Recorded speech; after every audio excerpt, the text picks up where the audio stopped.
Welcome, welcome, welcome, welcome. We're in the beautiful, lovely Multicultural Community Center, and thank you to the MCC for allowing us to be here. MCC interns would like to say a little bit about the space. Hello everyone, welcome to the MCC if you haven't been here before. Yeah, just in case anyone hasn't been. Welcome to the MCC if you haven't been here before. Just to give a brief history of the MCC, the Multicultural Community Center is rooted in the legacy of the Third World Liberation Front, which formed in 1969 when students at San Francisco State University from the Black Student Union came together demanding a third world college. Unfortunately, these demands weren't met, but we created the Ethnic Studies Department instead. And then in 1999, there was another week-long strike, hunger strike, and the MCC came from that. So throughout the past years and decades, the MCC is what it is today, an amazing big space available for anyone in the community, not just students. If we're going to also talk about some resources we offer. Oh yeah. Hi everyone, my name is Ridha. So thanks for the history background, Hamal. So at the MCC we offer free printing for students. We also offer free testing materials, safe sex products, menstrual products. Occasionally we will have food. And we'll let students come to the back. Right now we have some pancakes, so if anyone's interested. But I think you all have some. What else? We also have a tea cart in the back. But yeah, generally the space isn't set up like this. It's more with desks and stuff. So we invite students and community members to come inside and study. But yeah, that's some facts about the MCC. Thank you. Yeah, thank you. And it's special to be in a space that has been forged through struggle and such a long one here at Berkeley, so thank you again. So we're so grateful that everyone's here. We've got a ton of people online, so that's lovely. We're also going to be recording the event, so we'll be able to share it later on. And I'd like to introduce my colleagues, David Maldonado and Matt Nelson, who are going to say a little bit about the context for our program, Staff as Students of Social Justice. Hey everybody, how's everybody doing? All right. Yeah, we're really excited. This is, I can't even keep track, the 6th or 7th semester of Staff as Students of Social Justice. Really started as an anti-racist initiative rooted in people auditing classes. It has turned into me teaching a class, and then this iteration we're really excited about having a speaker series. The name of it is Material Anti-Racism, so what's next? I have gotten in the habit of making sure that I cite the person that I'm using that term from. That is Jody Malamed. It's really important to cite people, and especially women of color. And so, yeah. And I think, right, a lot of the framing is around, what does material anti-racism look like, right? What are the histories of anti-carcerality, abolition, racial capitalism? And so, yeah, we're really excited. And thank you, guys. Just want to say thank you again to everyone for being a part of this program. I was fortunate to be a part as a participant before becoming the program coordinator for this, and I think this experience for speaking as a staff member is really incredible to be able to spend time with the academic life of the university and engage in this struggle in this way. So thank you for participating, thank you for making the time to be a part of this, whether you're online or you're going to be here in person, so thank you again. Thank you. And I'd just say we're actually surprised we got away with Staff as Students of Social Justice because we're provoking the question, who gets to participate in the academic space of the university, the academic mission of the university, and staff had often been so sidelined in answering that question, and so we're really happy that we're able to use the American Cultures curriculum. So I'm Victoria Robinson, Director of the AC Center and faculty in the Department of Ethnic Studies. And so this political project has really evolved and matured and grown so significantly. I think currently we have 85 staff from all across campus who are enrolled in this program, which is a significant change in the culture of Berkeley. I just want to share a couple of notes. One, also thank you to Melanie Cervantes and Dignidad Rebelda for that beautiful artwork that you're going to see on all of the advertising. Just take a look at what she's been able to achieve. It's really important. This is the first event of 6, and we speed up very quickly after today's event. So check out the schedule. It's one after the other of great and powerful conversations. If there are staff present who are participating in the program, we have Dan and Michael's book for you here and available. So I take advantage of picking it up and getting it signed. So please make sure that you come up to us afterwards so you can get one of those books. Also, we're a small crowd. We have a lot online, but we're a small physical crowd. We have food and drink for you. So please feel free to get up and wander to the back of the room. The back to the right, there's food available for you. And I think that's it. Thank you so much, Professor Waldo Martin, Dan Berger, Michael Simmons, and Professor EULA Taylor for being here to talk about this incredibly powerful book to start the SSSJ series off. And I'll give you your mic back.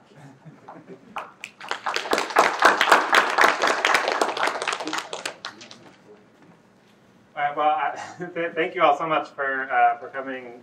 Again, both those of you who are here and those of you who are online. And thanks to everybody who helped put this together. It's really, really wonderful to be here and wonderful to see a lot of old friends as well as some new ones.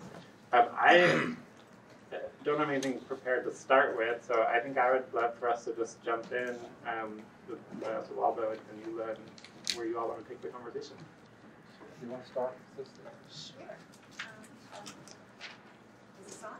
No, you need to push it up. Is it on now? Yes. Okay, wonderful. Hello, everyone. My name is EULA Taylor, and I'm excited to be here in conversation with all of you to engage a stayed on freedom, the long history of Black power through one family's journey. Wow. This book is a book that demonstrates deep commitment to liberation. Imagine being able to move through recent history, the modern civil rights movement, the Black Power movement, the anti-Vietnam War movement, with the seat at the table, right? With the seat at the table. Sometimes it's an insider seat in terms of liberation, being a part of the leadership. Sometimes it's on the periphery, where you can see Michael and Zoharah basically learning from people who are more senior than them and willing to empty out the ashtrays if need be.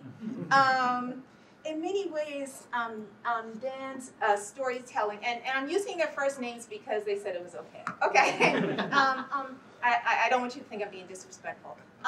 Dan's storytelling is a tour de force in terms of how folks who really never imagined they would find themselves fighting against the government, fighting their families, fighting their comrades, right? Fighting for freedom. And in many ways, this fight is one, at least this journey is about love, it's about light, it's about empowerment, it's about struggle, it's about commitment, it's about dedication, it's about willing to be self-reflective as one moves forward. So for me, I just found it so incredibly interesting to read a story about Michael and Zoharah, one from the north, one from the south, right?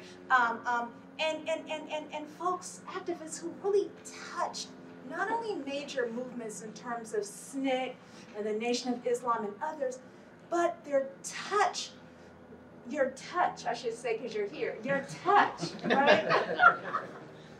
Was so intentional and so generous and coming from the heart in terms of not wanting change just for themselves, wanting it for all of us, understanding that their freedom is the freedom for all of us. And just your level of what I saw as like sacrifice and being in a vanguard when that took courage because danger was ever present. And so those are my opening remarks or comments, if you will. But for me, what I'm most interested to begin with is method. That is, you have two activists who are telling their story to initially a former student, right?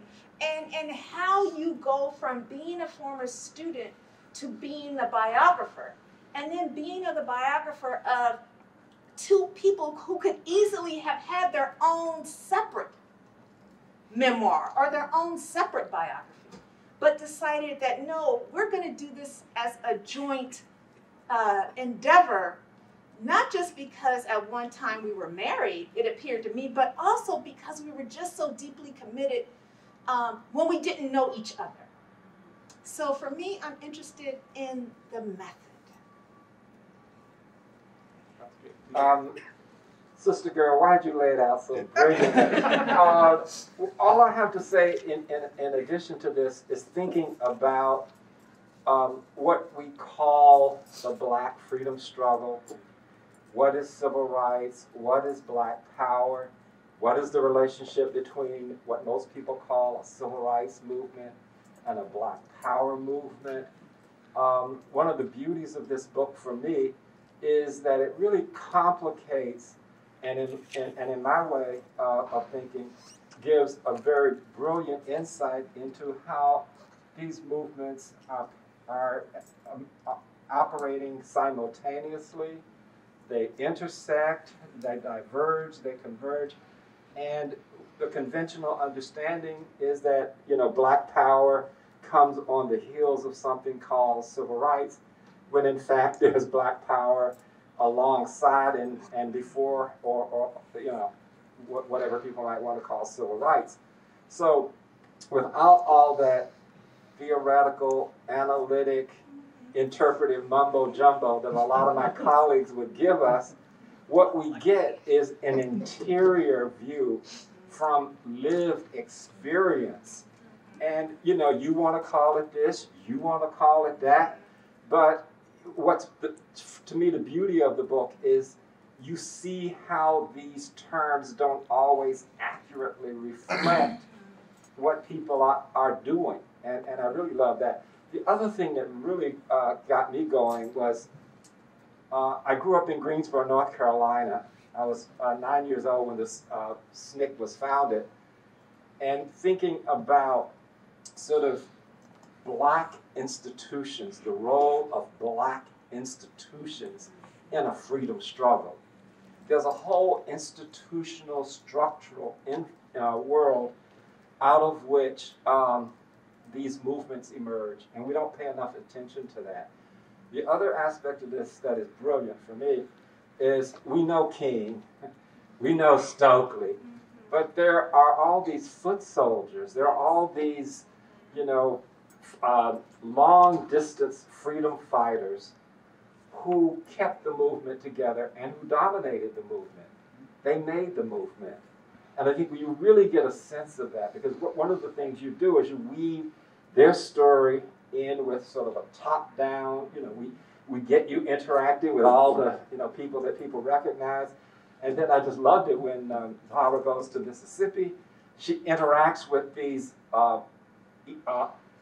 extraordinary Black women on the ground. You aren't going to get anything done in these communities if you don't work with these women on the ground, because they structure these communities. So you see that. How do you engage on a local level in these kinds of struggles? Issues of gender, issues of sexuality, you know, what is race, interracial activism, the role of allies, especially white allies, in the struggle. And the final thing I want to throw in here is I grew up in a community knowing a little bit about Quakerism. And the way in which both of you have these interactions and lives within, you know, the whole Quaker thing is totally fascinating to me.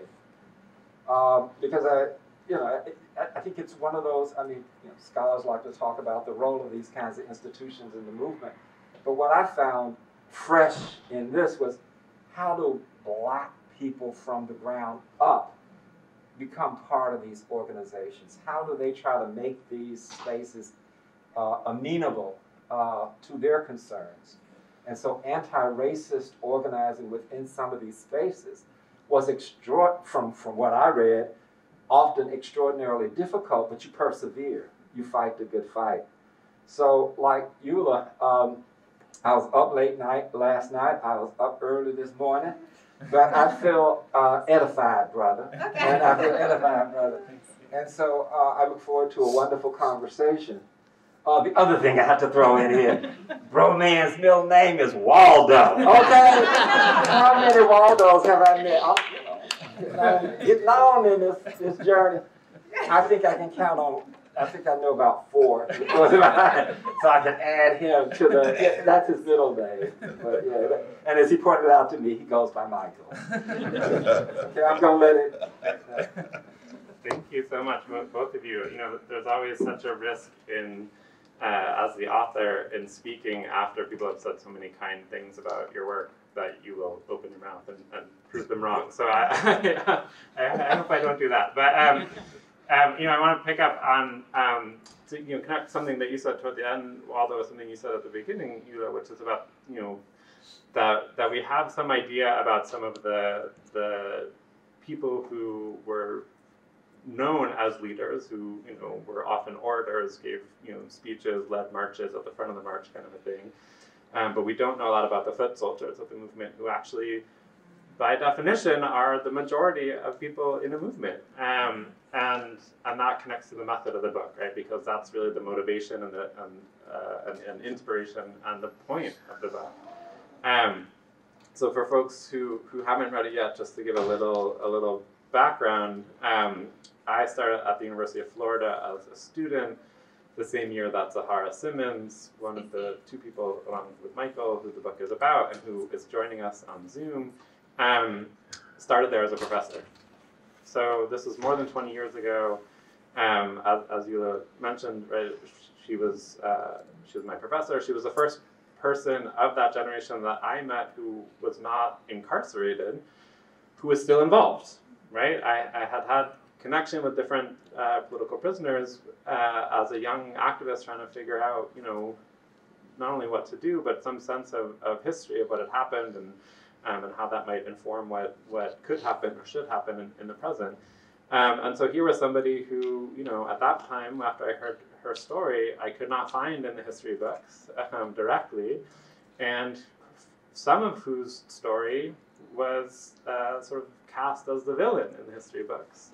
So the book spends a lot of time talking about the Atlanta project of SNCC, the Student Nonviolent Coordinating Committee. And other than this book and one other by Winston Grady Willis, the Atlanta project is the villain of every book on SNCC that you'll find. And the reason for that is, well, I won't say the reason, but that's maybe a longer conversation. But why that's so troublesome is that the Atlanta project is where Black Power originated within SNCC, right? And so when we think about movements on an experiential level, as you point out, Waldo, which I think is what I want to do in this book, right? That is sort of the method that I wanted to use. I think it involves sort of recasting our understanding of Black Power, right? In the ways that Black Power emerged organically in the process of struggle out of the civil rights movement and out of people who had been involved in the civil rights movement for a long time. Zoharah has a really incredible story, as does Michael, in terms of their histories in SNCC, and Zoharah as one of the very few sort of women leaders of Mississippi Freedom Summer in a town called Laurel, Mississippi, which is also not a well-known town, right? And so I think, to me, so much of this project was about the fact that, social change is made largely by people you've never heard of in places that you've never been to. And I think we do ourselves a disservice when we don't recognize that, right? When we don't begin from that starting point. And so Michael and Zoharah had always had, this sort of, had always been sort of in my mind as I read other people's writings, and they would say, no one in the movement did this, or everyone in the movement did that, or people would sort of, tell stories that started in 1960 and ended in 1969, right? And so, everything was sort of wrapped up so tidily. And here are 2 people who are still involved and who are involved, across a variety of organizations, a variety of geographies, and over a long period of time.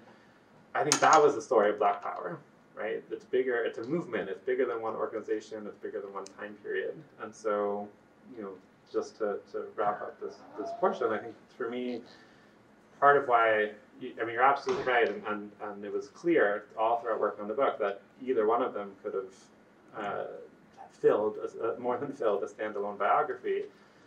But why it was so important to me to tell it as a joint story is the fact that, these are two people, a divorced couple, lifelong friends with deep love and respect and admiration for each other, who did parallel things that are often treated as totally separate, right? So Zoharah being from the south, Michael being from the north, Zoharah being on a sort of long-term sort of faith and spiritual journey, Michael describing himself as a born-again heathen, Zoharah, being part of some black nationalist efforts, Michael being part of some communist efforts.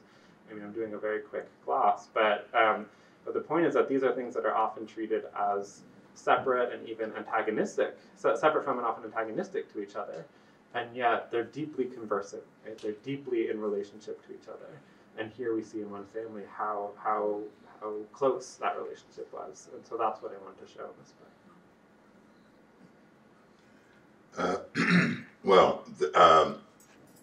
Thank you for everyone who made this possible. Let me just say that in the beginning. And I really hadn't planned on making a presentation, and you kind of embarrassed me actually in terms of your kind words.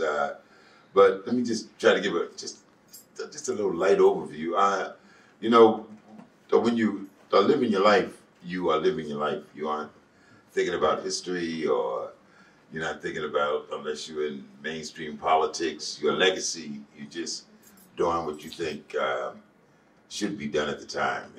And sometimes that's right, sometimes that's wrong, but you think it's right all the time. And so to look at this book with hindsight is just fascinating to me, almost as an observer, as it is a participant, to see like, wow, man, that was really something. I mean, I kind of pat myself on the back here and there along the way, because I hadn't really thought about some of these things. I dare say Zoharah would share my view in that. You do what you think needs to be done at any given time. One of the things I think is significant about the book, to me, is, one of the key is the role of Zoharah, actually. Because, there's a new documentary out, I'm sure some people have seen it, about Lowndes County. And and I'm sure you will if you haven't. If you look at it, like most documentaries about the Civil Rights Movement, in fact, most documentaries about social movements, but looking at the African American movement, what you see is just in the audience, every single shot in the audience are women. Every single shot. Just overwhelmingly women, not a few.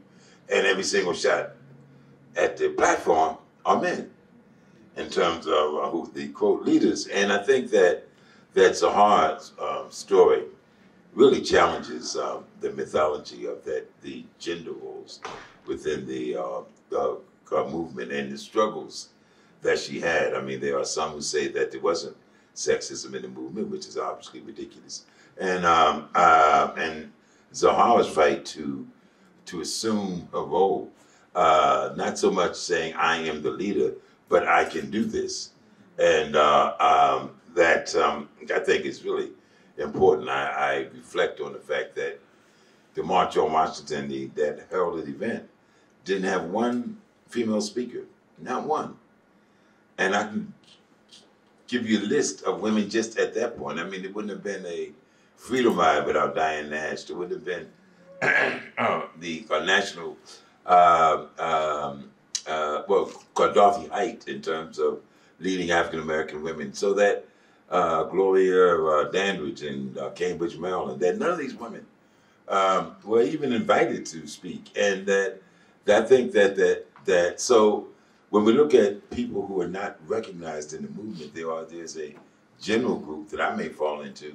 But more significantly to me is a group like Zoharah, and who really laid the foundations for what people now are beginning to call black feminism, but which she always was a staunch proponent of. So those are just some quickie observations that I make, and responding to some queries perhaps.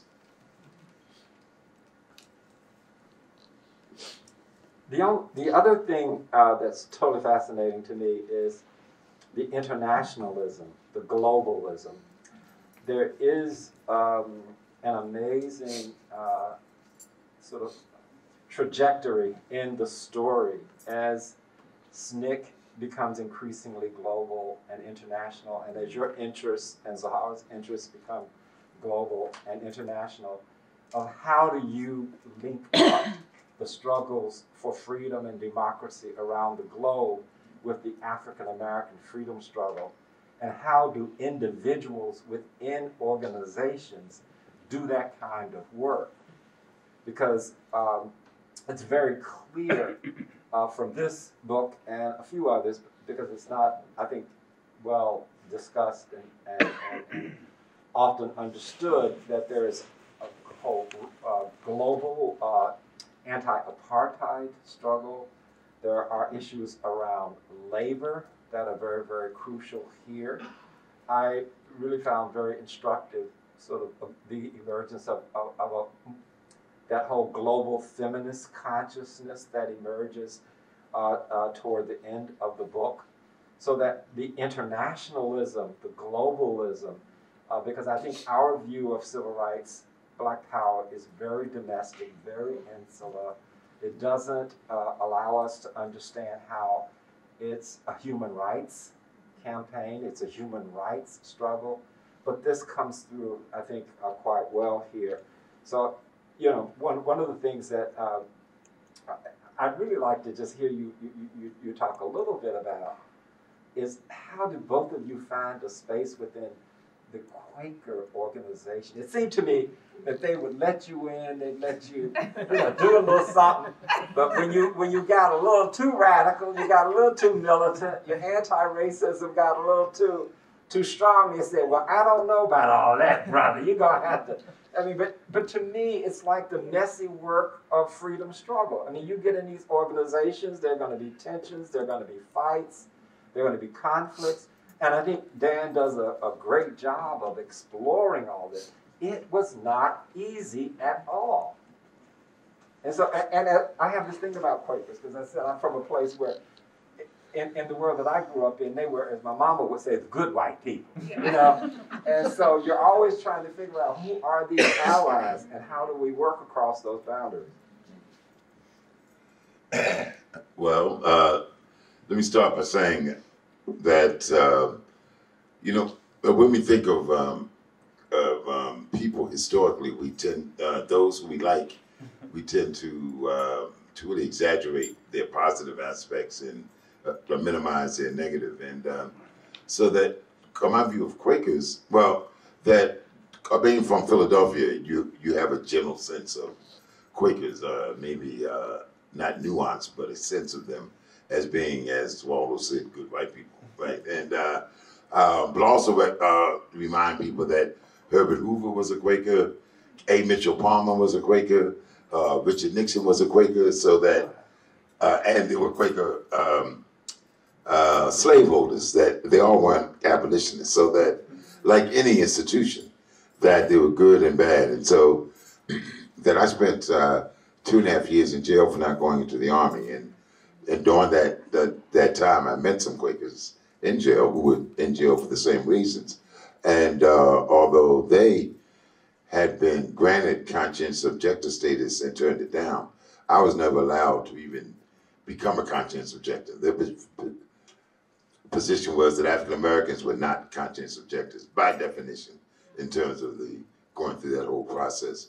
But nevertheless, Quakers in jail, we did a lot of organizing in jail, and successful organizing, I might add it, by successful, anti-racial, where we were able to break down how the authorities use race to manipulate the inmates against each other. We were able to create some cultural respect, particularly for African American culture, in terms of some events that we did, so that there was a positive view that my Quaker friends had of me, and which led me to the American Friends Service Committee not long after I got out of prison. And now the American Friends Service Committee view back in those days of African Americans as well as other people of color is not that they didn't realize institutionally that you just can't add people and not expect some changes. So as they thought that we were dark-skinned Quakers, but not necessarily African-American. So to that degree, we created a cultural fit, a cultural dynamic in the organization that challenged some of the views that the organization had of itself around issues of race. The hiring practices were very racially oriented. For an example, the areas that people of color could work were all domestic, no international opportunities. So that those are things that we challenged within the Quakers. But now let me just say that I will always say that the Quaker philosophy created the political space for us to do what we did. That, like in another place, a lot of places, things that we did, we would have gotten thrown out of, literally. And so within that, there is that contradiction, as Waldo mentioned, that you have in these institutions, and we pushed it to the nth degree, so that hiring a person of color for any job became less momentous. You know, that my last job, let me just say, at the American Friends Service Committee, I was the Director for European Affairs. And AFSC was organized around international, parts of the world. So I had a counterpart for Africa, a counterpart for Asia, a counterpart for Latin America and the Caribbean, and a counterpart for the Middle East. And so we would go to these things to talk about our program and trying to raise money. And invariably, at the end of the program, people would run up to me and say, how did you become the director for Europe? And I said, well, aren't you curious about how that white guy over there became the director for Africa? And how this white woman became the director? I mean, am I the only one that looks out of place here? I said, and so that's this happened more than once. And then the other thing but my response was always affirmative action. Had it not been for affirmative action, I wouldn't have even gotten an interview for that job, let alone gotten the job. And now I say that because it's one thing when the right wing attacks affirmative action, but it's another thing when those of us who have benefited from it attack it. And I tell folks, yeah, affirmative action doesn't mean I wasn't qualified. Affirmative action means that I wouldn't have gotten a chance to show what I could do. And again, looking at the Quakers, people would come up to me and pat me on the head and say, well, Michael, you're the first African Americans ever done this job, and would go into these exalting words. And I would say, wait a minute now. You started the group in 1917. This is 1986. So that's a history of racism. That's not some accomplishment of mine. In fact, I am sure there were many, not only other African Americans who applied, but were much more qualified than me. So that it's no question in my mind that I didn't stand up here and just become qualified. That it was the support of other people of color, not just African Americans, who made that possible. And that constant pressure towards the Quakers really is what began to open up the organization to many more opportunities and strengthen the organization in terms, because people of color bring their culture, bring their ideas that are unique from others. And so that I think that it really created a long-term positive effect. But it was a painful process. I just want to follow up a little bit on the other part of your question, Waldo, about, or your point about the internationalism, because I think that is really important and really often left out. So, Michael and Zoharah met at a SNCC meeting in the late 1965, where they both were on the same side of a debate within the organization, so pushing SNCC to put out a statement that was not only critical of the U.S. war in Vietnam, but was critical, not beyond critical, denouncing U.S. imperialism, right? And talking about, not just Vietnam, although that was the focal point, but also talking about U.S. support for apartheid South Africa, talking about the recent at the time, recent U.S. invasion of Dominican Republic, right? So this was a strongly sort of anti-imperialist statement that you can find online through the SNCC Digital Gateway. It's still worth reading and engaging with. So I think as far as sort of Black Power's emergence within SNCC, right, within the civil rights movement, it was internationalist from the beginning, and it's sort of inseparable from the way that SNCC folks saw themselves as part of the third world, right? The statement talks about Vietnam and Mississippi, right, and that linking those together is foundational in that conception of Black Power. And that sort of continues right throughout their lives. I mean, the book follows Zoharah's trip to Vietnam and Cambodia as the first Americans who went to Cambodia after the fall of Pol Pot. Her work in China and the year she spent living and studying in Jordan and elsewhere in the Middle East. Michael's work in Southern Africa and in Europe. And I'll just say that one of the things I was trying to understand in the book is how Michael's role as head of Director of European Affairs, all the work he did with Roma, how Black Power helped send him there, because I had a good sense of that internationalism within the sort of Pan-African diaspora, but how does he end up living in Budapest for 20 years? Right? Something that didn't quite make sense to me 10 years ago. And I think, really immersing myself not only in the sort of various, serendipitous sort of connections, one thing led to the other, that's just a part of how we all live through life. But specifically, right, that strong sense of international solidarity, and that was an anchoring point for Black Power's approach to the world, right? So that the condition of Roma people and the experience of Roma people was immediately sort of recognizable, right, on that sort of first trip to Europe, and has become such a key part of his life. And so to me, it really helped me understand, Black Power as a genuinely global project, right, and one that we can find in Roma communities as well as in Black communities. I was wondering if both of you could talk about just the back and forth of writing this book. That is, Dan as a historian, a scholar, working with a living participant and witness, and Michael just engaging and in hindsight and thinking back and recalling moments that some were funny, some were heart-wrenching, and just the process. Yeah, I can start.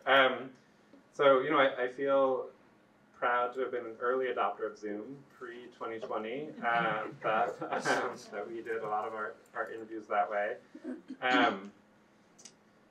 We did a number of interviews together, all three of us, particularly about the aspects of their lives that were, that they experienced together in the same organization at the same time. But also interviews separately.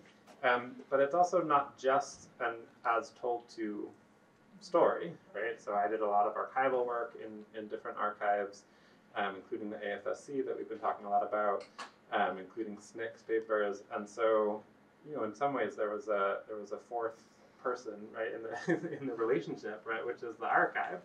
And so, I think there were things that Michael or Zoharah would tell me that I would try to, go to the archive to find confirmation for or, expand upon. But then also, there were things that I would find in the archive that that shaped a lot of our interviews, right, that I could sort of bring back to our interviews.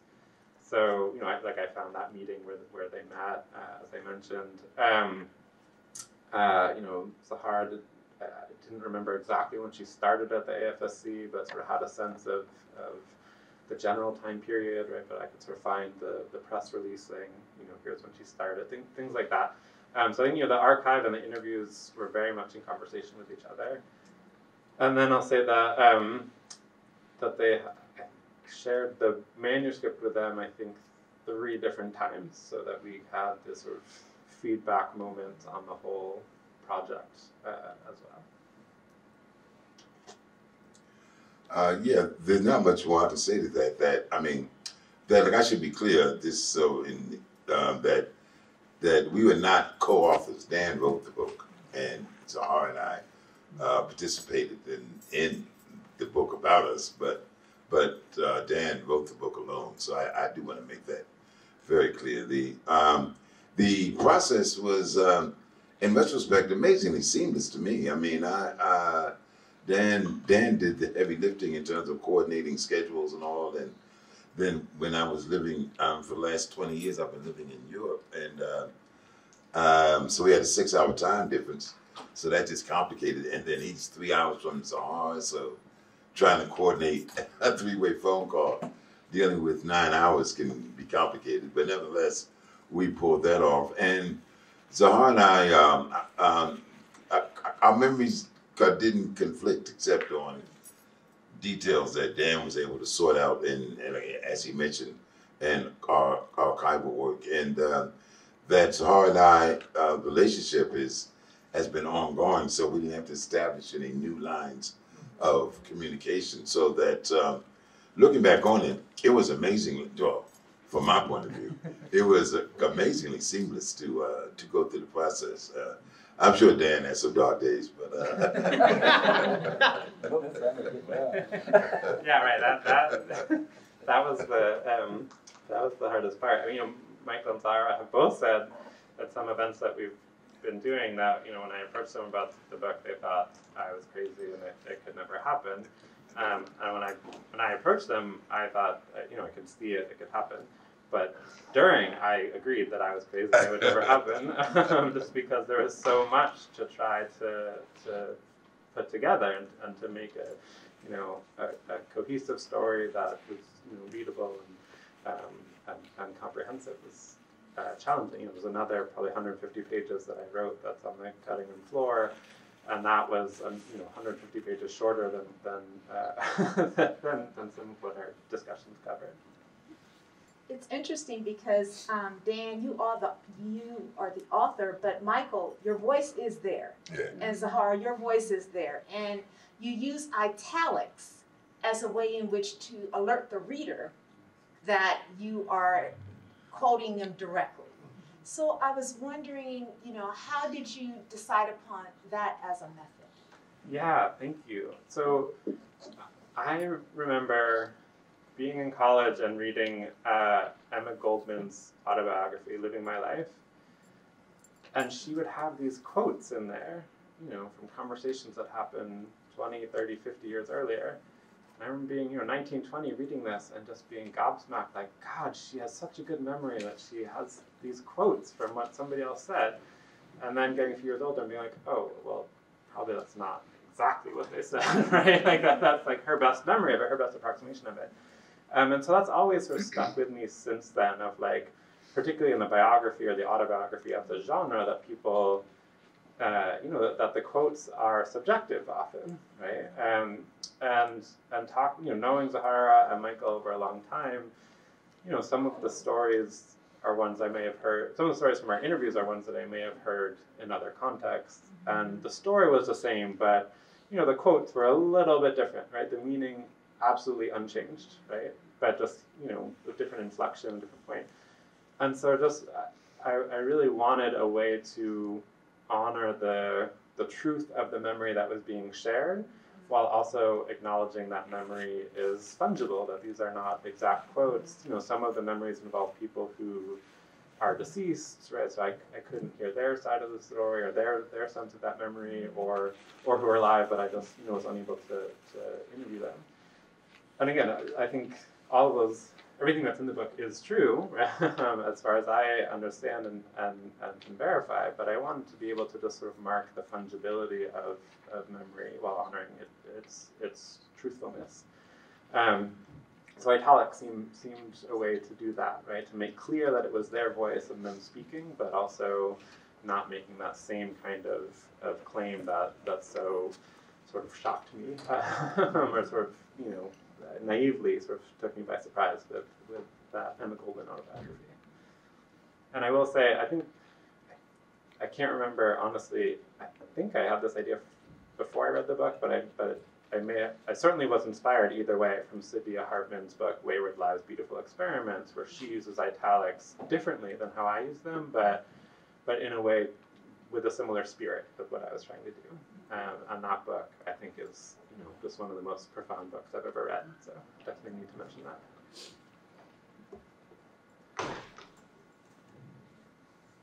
Okay, I'm not sure. Do we want to try to open it up to some questions? Because I can run the mic professors too. can talk and talk and talk. So I think they're, that's sort of like try to,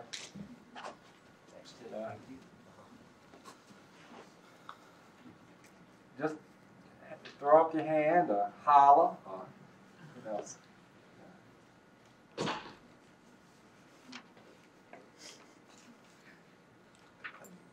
Go ahead, brother. I see you smiling. You got a question. We got one here. Thanks everybody. I guess just off that last comment that you made, Dan, and what a few of you have said, it sounds like part of this project is like an intervention into social movement history that has like some kind of a critique of the way that we remember these movements based on the way that we're able to trace their leadership. And I think that Saidiya Hartman's book is trying to do something similar, where she's asking who's absent from the official historical record. So I guess I just want to like hear more about that from any of you who feel like talking about it. Is this like an ongoing project and something that we can continue to develop? What are the best methods or strategies for trying to understand history maybe a little bit differently? And I think a lot of our social movement practices also kind of like make heroes, and I guess I'm curious if y'all want to talk a little bit about that.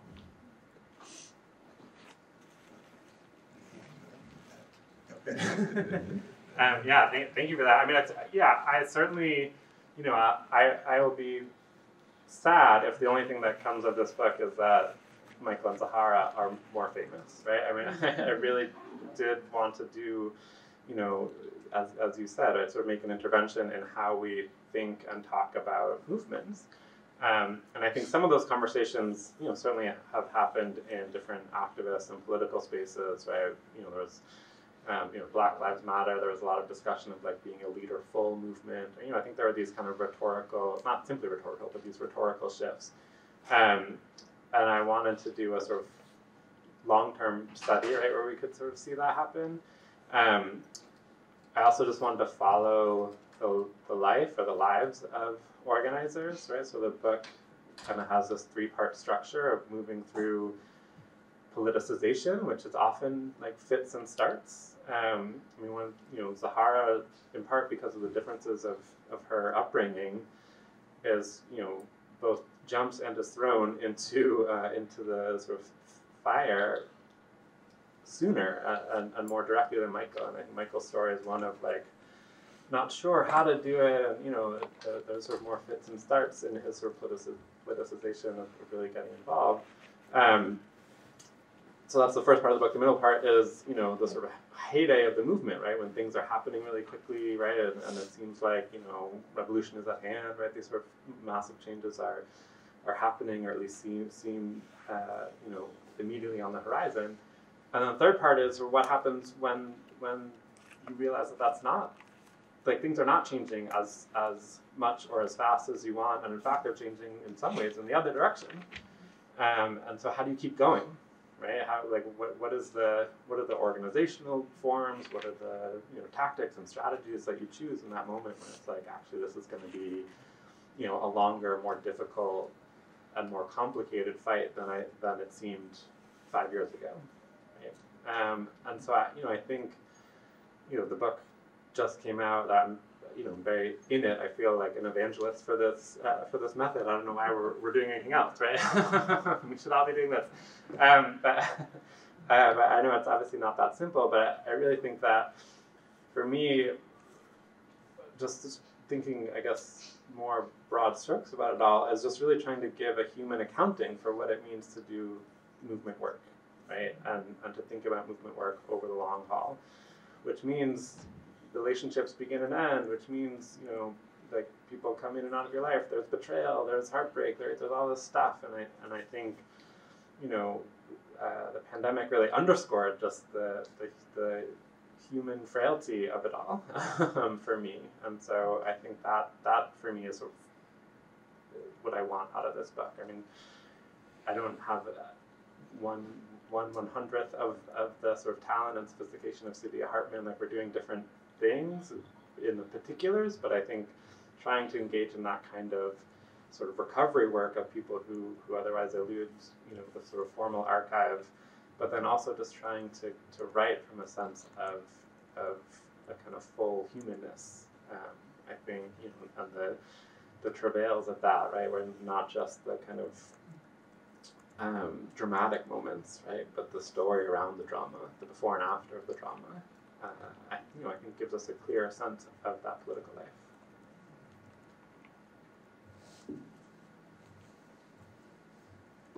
Any other? I know someone has a question.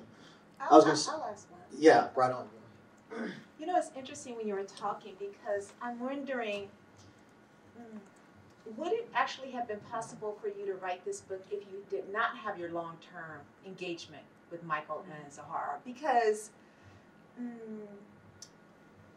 they have both been interviewed by other people. Sure. You know, I have interviewed Zoharah for my book, so these are wonderful folks who have been recognized for their activism, for their generous spirits, for their willingness to work hard for us. Yep. At the same time, I'm thinking that perhaps your engagement with Michael and Zoharah might have yielded something different, as opposed to maybe if I were to have just come in and say, I want to write a book about you guys because you guys are wonderful. So so I guess what I'm trying to get at is that writing, I think the reason why, in my opinion, you were successful in being able, the three of you, to work in a seamless way that you just described, Michael, is because of this long-term relationship.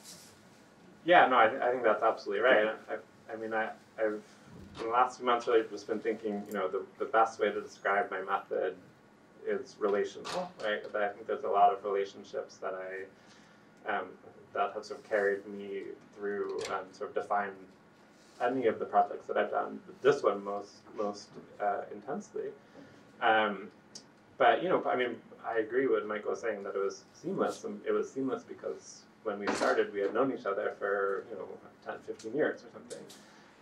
And so I think there are lots of other people who I interviewed for the book, a number of whom I think would have very equally compelling and fascinating biographies to be written about them. That was clear from a 2-hour conversation, but I couldn't have done that based on that. You know, that 2-hour conversation wouldn't have been enough to then say like, oh, let's do a book together, right? So I think there's just so much ease and familiarity that I think is required to do a project like this that was only possible because of that pre-existing connection. Absolutely.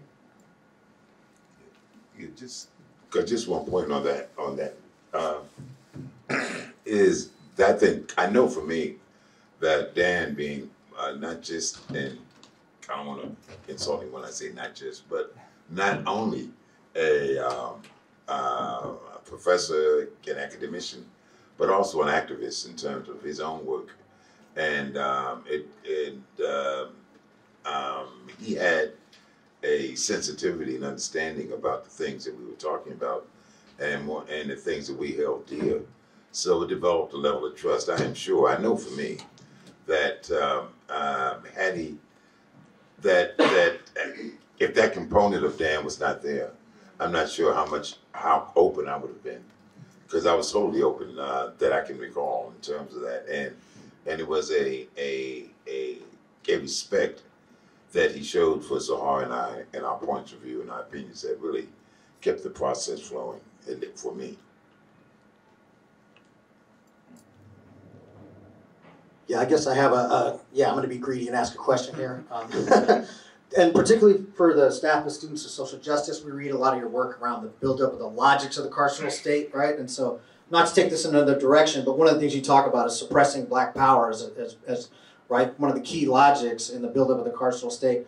And so I was really excited, Michael, by your talking about in-prison organizing, right? And certainly, you know, Dan, you wrote a book, Captive Nation, obviously, so if you could talk a little bit about those residences, and then, you know, I'm really inspired. Some of my comrades are the people who were part of the Pelican Bay hunger strike and wrote the Mandate to End Racial Hostilities, which hits on a thread you were talking about, right? Like successful organizing is coming across lines in prison, and a lot of, you know, what happens in prison as a formerly incarcerated person myself, right, seems to be in a black box, right? And the state wants it to be that way. So I love that you guys are illuminating this. I would love to hear you just riff more on that and maybe talk about the connections between that logic and the buildup of black power. And so, yeah, I'm really excited by that. Thanks, you guys.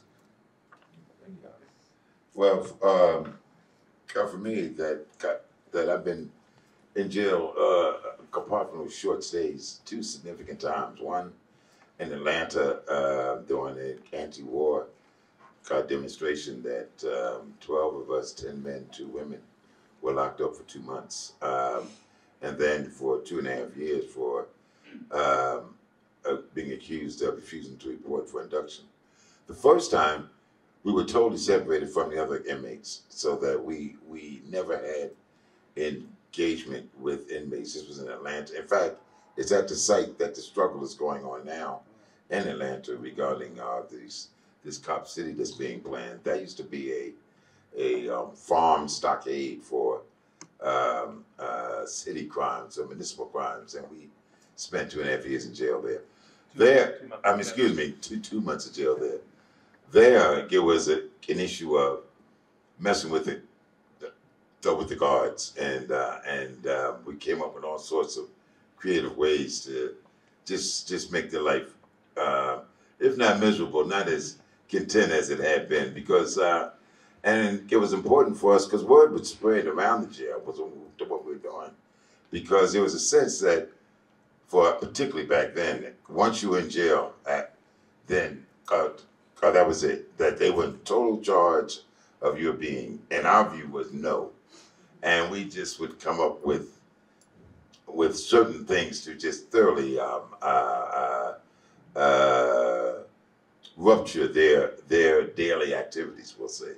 But organizing prisoners was up at the Allenwood Lewisburg complex, which was a much more serious endeavor, just in terms of the lockup procedure. But basically, I mean, what you saw then, and I'm sure that it's even more acute now, is in jail you can see in a microcosm how they use racism to divide people. I mean, when I was in jail, it was blacks, Latinx, then you had the group we called the Mafia, Nation of Islam, Jehovah's Witnesses. Those were the categories, and just the way that the authorities would try to manipulate all sorts of perceived grievances towards one another, so that they stayed in control. And me and some other COs and other political or people who became political in prison, began to break down these barriers, and it was just amazing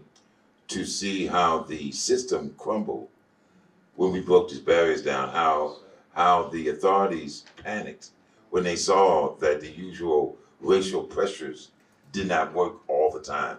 But the other thing I want to say about prison organizing also was the prisoners themselves, that like when you in jail now, like this is over 50 years ago when I was there, but that you got people who high school dropouts, in some cases junior high school dropouts, when they come to jail. Some cases barely literate when they come to jail. They're in jail, and all of a sudden you see this guy has written a legal brief, or a novel, or a poem, and so you see this talent beginning to emerge.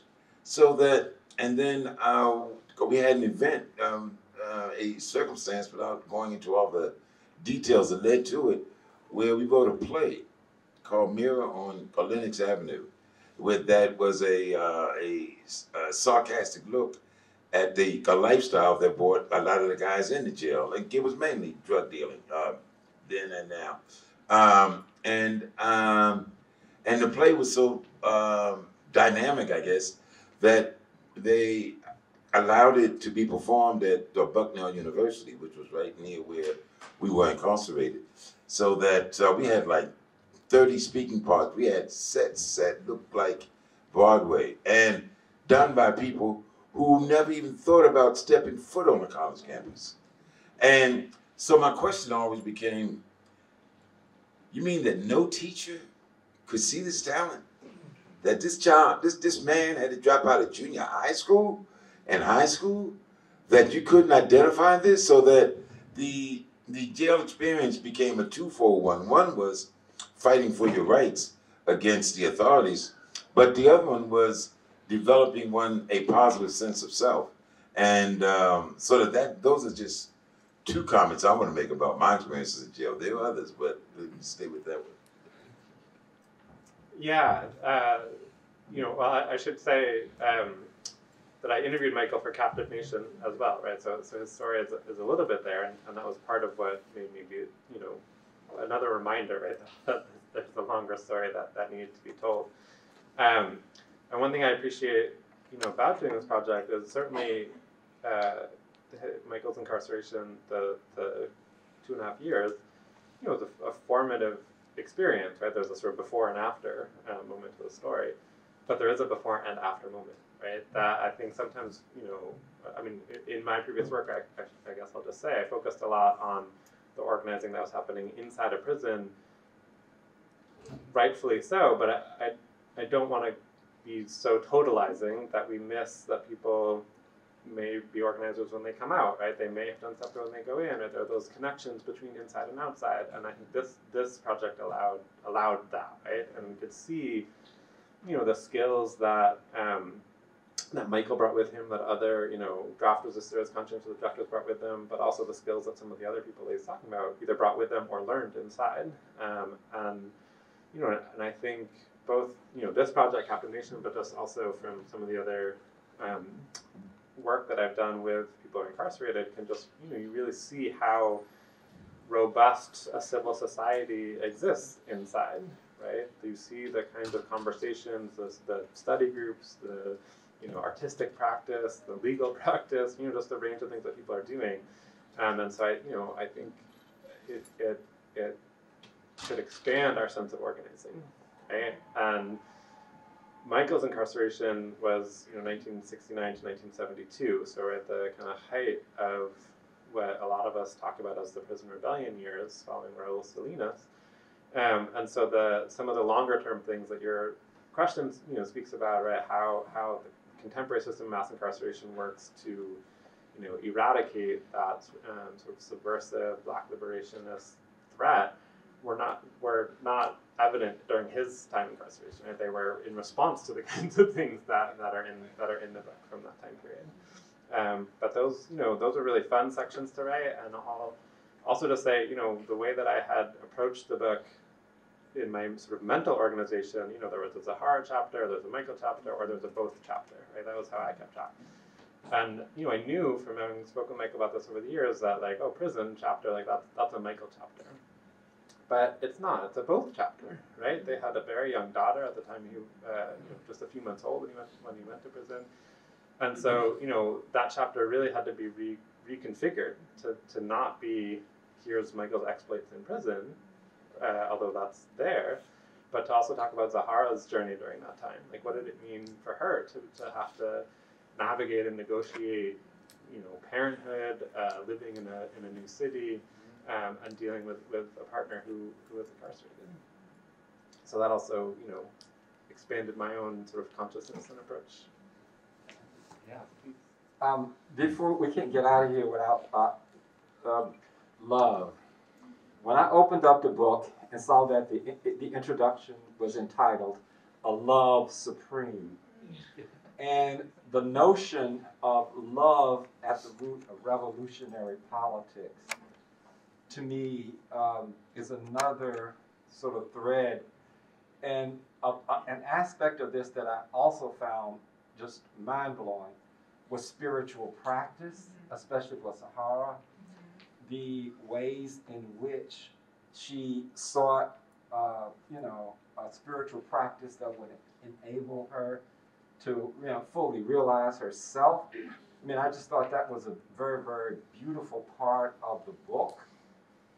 And so, I'd just like for you to say a little bit about spiritual practice, love at the root of revolutionary politics, and that dimension of the book. Because I think the book operates on so many registers, on so many levels, but I do think that spirituality is very important, and I think you do a great job of really capturing that.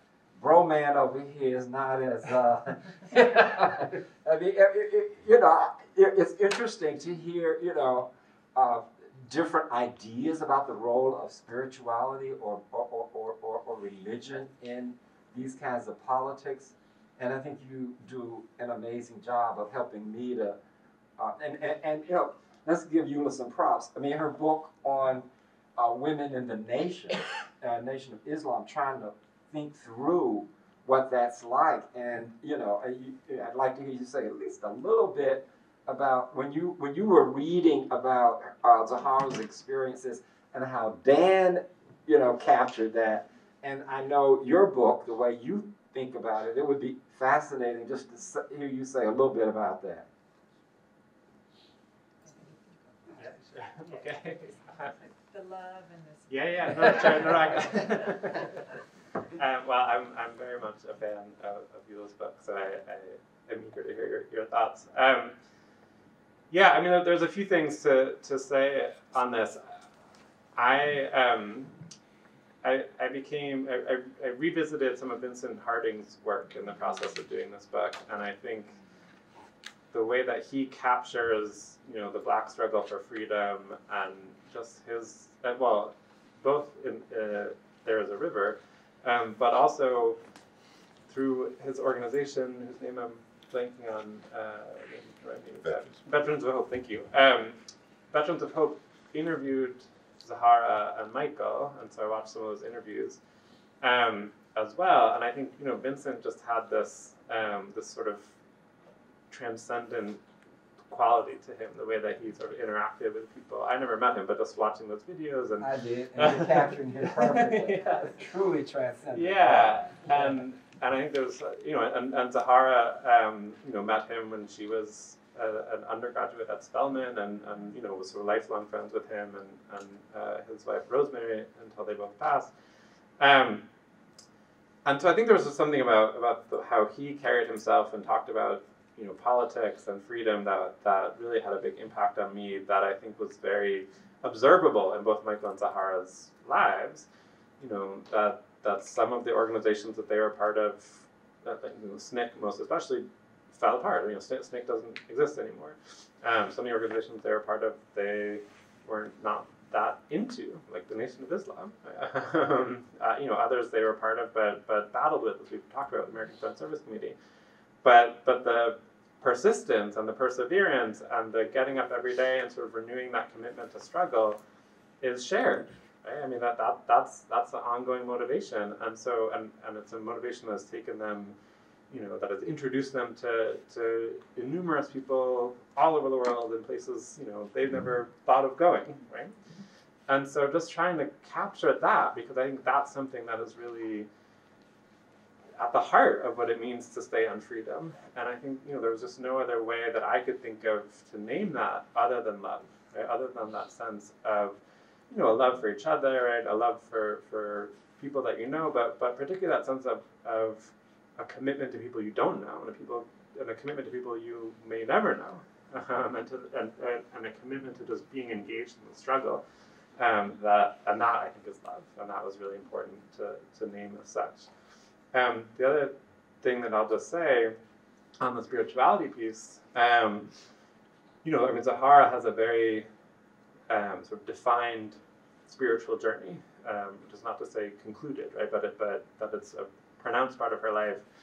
She describes herself as a spiritual seeker, and that has taken her across a variety of different faith traditions and sort of syncretic faith traditions, and ultimately has led her to Sufism, the sort of mystical branch of Islam. But in Michael's interview with Vincent Harding for Veterans of Hope, he talked about himself as a conduit, and the role of an organizer being a conduit to sort of help people realize that they have the power to make change themselves.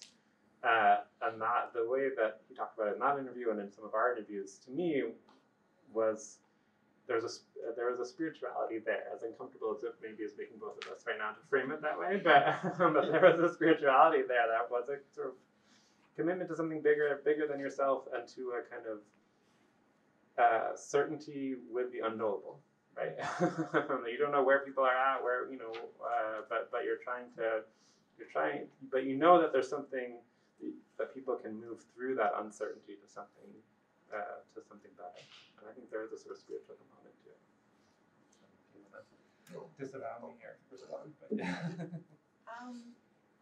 there's a chapter, Getting Our Exes, that's the title of it, where Michael and Zoharah talk about their conversion in the Nation of Islam.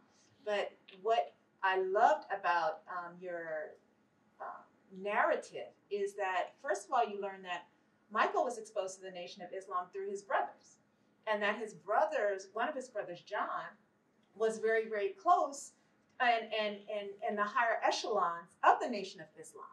And so, and close with Malcolm X, because Malcolm X would visit your home when you were a young boy. And so you're exposed to this aspect in terms of where they lived, how the Nation of Islam functioned in your neighborhood. But then when they transition to the Nation of Islam after they are put out pretty much of SNCC, okay, you are exposed to how what I found so interesting, and even with my conversation with Zoharah, is that Zoharah had just begun to work for the National Council of Negro Women for their project called Woman Power, I think it was, where she is moving across the country. And she's working, and some of the questions I would ask her: were you wearing your uniform? Did you have permission? Because at the time, if one wanted to go from one city to another or one place to another, you had to have a letter from the temple saying that you could travel, a travel letter. That's what they called them. And she basically described, well, I think they're a little bit maybe lenient because of our relationship with the higher echelons of the Nation of Islam. But one of the things that I thought you did a good job in terms of engaging, how she's moving, how she is able to move, largely because of Michael's family. But I did think it was interesting in terms of, because when she's moving around and working in this way, Michael, you're not. And how, you don't have to sell papers because you are, your family is in the higher echelons of the Nation of Islam. And I just wanted to know a little bit more about that moment when she is, moving and working, and you're trying to figure stuff, your next move. Well, that particular period of our life was a transitional period that we had been fired from SNCC, and we were trying to sort our way out. I mean, we were, at that point, 22, 23 years old, so it wasn't like we had a lot of life experiences outside of SNCC. So you're right, I was able, frankly, to manipulate my family association so to allow me not to do things I didn't want to do. But on the other hand, Zoharah, being employed, because I wasn't at the time, needed to have access to other cities and to mobility. And she really fought that struggle alone. I mean, one, there wasn't much, because it's not like I was directing things. I was being able to slip and slide, to be honest with you. And so, in terms of Zoharah, it was amazing because she really had to deal with a really intense sexism towards women, and then the women workers, and then the women who were doing what Zoharah was doing. I mean, nobody in the African American community was traveling around city to city and organizing and things like that. I mean, that was a whole new phenomenon. So, I have to give her all the credit for what she was able to accomplish. And it was a lot because it was really the beginning of a self-defined women's organizing. It's not organizing that the women were involved in with men, but this was a very specific project. And I think, you know, what Zoharah was able to do was just dynamic and amazing. And it goes back, if I could, to the issue of love. I mean, that, you know, immediately, because of our marriage, because of Aisha, my daughter, our daughter, Aisha Shahida Simmons, people think of love in the most narrow sense. And I think that we're looking at an expansive love. And when you look at, you know, folks, you know, that like I always make a point to say that I don't think Zoharah, and I think Zoharah would say the same thing, that like we didn't practice. I mean, we did what we wanted to do. We did not sacrifice. It's not like, well, if it hadn't been for the movement, I'd have done this. I mean, because Zoharah would probably be in Iman by now, and I would probably be on the beach smoking dope. But so in terms of the distinction between our lives, is that acute though, really? And but what our common link is love, not just for each other, but for the work that we do and the people with whom we're working. Because there's nothing, and I'll stop preaching, but let me say this, there's nothing more exhilarating for me than to be amongst a group of people who, before I showed up, didn't think they could do anything, didn't think they had any power, and as a result, not of me doing anything for them, but challenge them to see the power they do have, and then to do things to change their life. To me, I mean, it doesn't get better than that. And it's that love that I think has kept both myself and Zoharah going all these many years. And because the struggle is open-ended and it never stops. So it's the love that sustains us. Oh. That was amazing. That was the best place to take our conversation and wrap it.